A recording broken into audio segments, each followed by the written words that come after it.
morning, Pinecrest family, friends. Thank you so much for joining us as we celebrate Holy Week. We just talked about the triumphal entry of Jesus into Jerusalem yesterday, and today we pick up on Holy Monday. And as we come there, I reflect back on Mark's passage.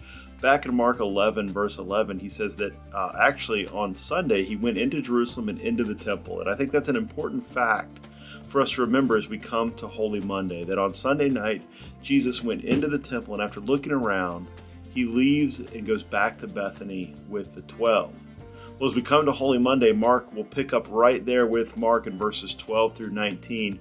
We hear that the next day they went out from Bethany and that Jesus was hungry, and so he finds a fig tree off in the distance. And it says that, seen in the distance, a fig tree with leaves, he went out to find out if there was anything on it. And when he came to it, he found nothing but leaves, for it was not the season of figs.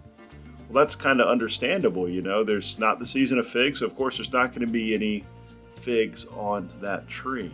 And it kind of would have shocked the disciples what Jesus does next. As we look at Scripture, it says that he says to it, "May no one ever eat fruit from you again." So here we have Jesus, and the first thing on Holy Monday, he comes up, he's hungry, he's in Bethany, he walks out to a fig tree to get something to eat. It's not even fig season, and he curses the fig tree that no fruit will ever bear upon it again. And I want to ask you to remember that fig tree, because Pastor Steven's going to talk to you about that. That fig tree is going to come back up tomorrow on Holy Tuesday, so keep that in mind. And with the rest of our time together, I want us to see what happens with Jesus as he goes into Jerusalem. So following this curse of the fig tree, Jesus then and the disciples go into Jerusalem. It says they come into the temple, and then right immediately as they come in, it says Jesus begins throwing out those buying and selling. That he overturned the tables of the money changers, the chairs of those selling doves, and he would not permit anyone to carry goods through the temple. Jesus is really teaching them, and he comes out and he says, "Is it not written, my house will be called a house of prayer for all the nations? But you've made it a den of thieves." The chief priests, the scribes, they hear it and they started looking for a way to kill him, for they were afraid of him, because the whole crowd was astonished by his teaching. Whenever evening came, they would go out of the city. I really want us to spend some time here on verses 15 through 19. I think it's important that Jesus arrives back at this temple on Monday. The temple he had been to the night before. Clearly, Jesus knows what's going on in this temple. He knows what's occurred. And he can't allow this to continue. He can't allow it to happen. And there's some specific reasons for that. As he flips the tables and chairs, he removes those buying and selling. We know this, we hold to this. It's the way it's been taught to us for so long. But we also need to understand that Jesus is fulfilling some prophecy here. Jesus is reminding the temple leaders especially of what it is they are doing.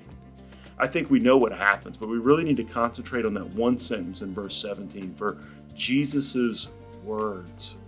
What it is that he's saying throughout this time. Look at Jesus's words with me in verse 17. It says, "Is it not written, my house will be called a house of prayer for all nations, but you've made it a den of thieves." Jesus here, he's reminding these pious temple leaders, these people who really would have known the scriptures of words that they already know, that God spoke through the prophet Isaiah throughout the Old Testament. He says, "I will bring them to my holy mountain. I will let them rejoice in my house of prayer.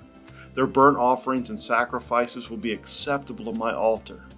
And this last part is so important. It says, "For my house will be called a house of prayer for all nations." I love that back in Isaiah 56. Really, you go through Isaiah, you're just speaking of what's to come with Christ Jesus. It's such an amazing process. And here it says, this place that Jesus was, where this temple that he's in, this holy temple, this is to be a place of prayer, a place for all nations to gather. And God states that he'll bring together Israel and all the nations that call upon his name. And really, if you go back and look at Isaiah's vision back in Isaiah 53, that temple was intended to be a place that embodied God's inclusivity, God's grace.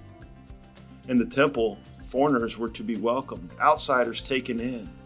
In God's house, those who were normally excluded by society, this is a place where they would come and be given a name greater than sons or daughters.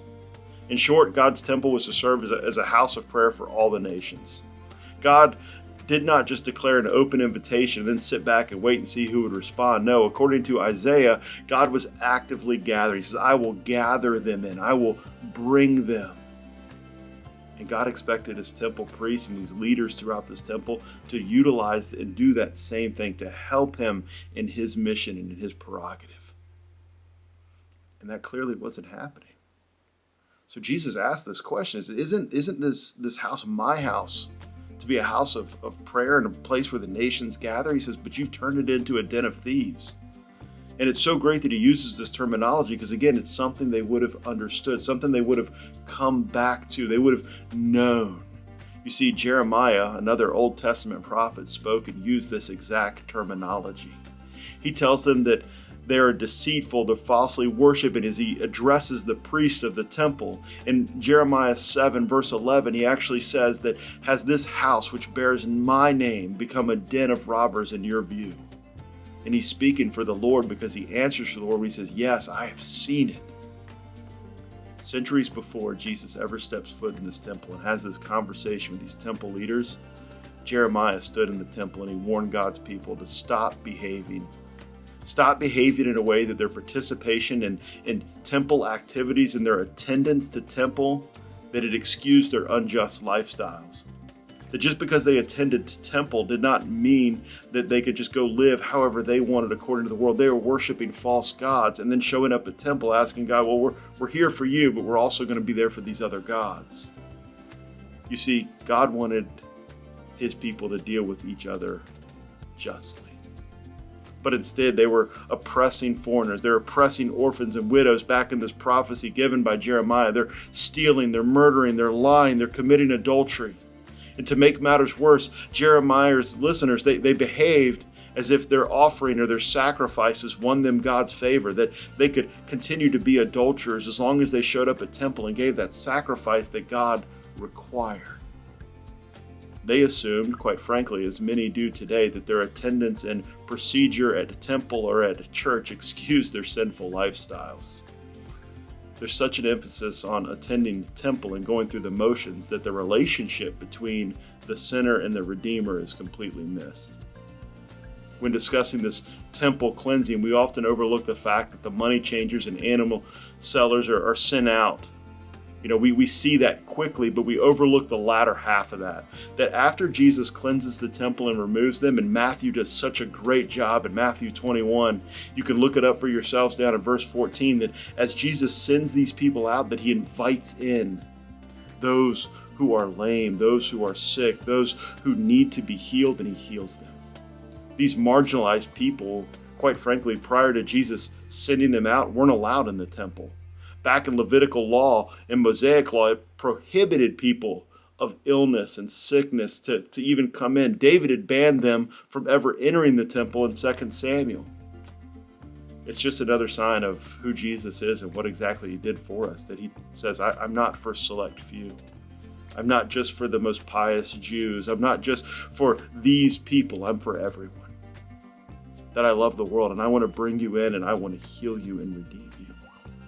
And that kind of takes us to our last little fact of today. I want you to consider that Jesus, he's quoting Jeremiah, he's quoting Isaiah, but he doesn't just refer to the temple as they did. No, he says, my house. Jesus is reminding them, much like we see in the Gospel of John, that soon that temple's going to be destroyed. And in 3 days, it'll be rebuilt. You see, from the perspective of the chief priests, the scribes, the Jewish leaders, it's one thing for this man to come around and tell his stories and his parables and confront them and even do his healings. That's fine. But to show up at the temple, the place these men are over, these chief priests have their authority derived from. And now he doesn't just call it a temple, but he says, no, this is my house.